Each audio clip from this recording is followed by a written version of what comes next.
Mobile banking প্রতিষ্ঠান নগদের ব্যাপারে নতুন সরকারের নীতি অনুযায়ী সিদ্ধান্ত নেওয়া হবে বলে জানিয়েছেন বাংলাদেশ ব্যাংকের গভর্নর আহসান এইচ মনসুর।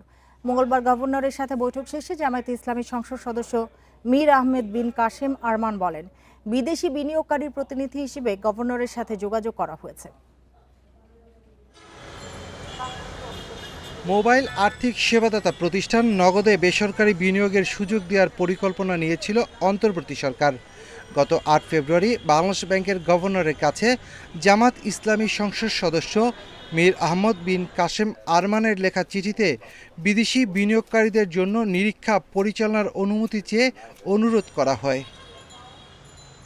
মঙ্গলবার নগদে বিদেশি বিনিয়োগের আনার প্রস্তাব নিয়ে গভর্নরের সঙ্গে বৈঠক করেন ব্যারিস্টার আরমান। পরে তিনি সাংবাদিকদের জানান, নগদের মালিকানা নিয়ে নতুন সরকারের অবস্থান কি হবে তা এখনও স্পষ্ট না হওয়ায় আপাতত তাকে অপেক্ষা করতে বলেছেন গভর্নর।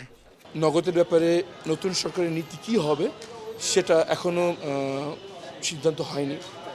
নতুন সরকার যদি সিদ্ধান্ত নেন যে অন্তর্বর্তী সরকারের মতো তারা এটি ব্যক্তিগত ছেড়ে দেবেন, বিনিয়োগকারীদের কাছে এটা ছেড়ে দেবেন, তাহলে সেটা হবে। আর যদি কোনো ভিন্ন সিদ্ধান্ত আসে সেটা হবে।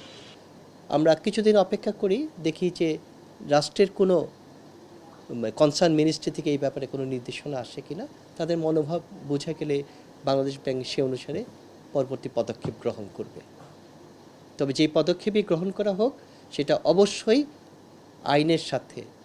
পরে পোশাক মালিকদের সংগঠন বিজিএমই এর নেতারা বাংলাদেশ ব্যাংকের গভর্নরের সাথে বৈঠক করেন।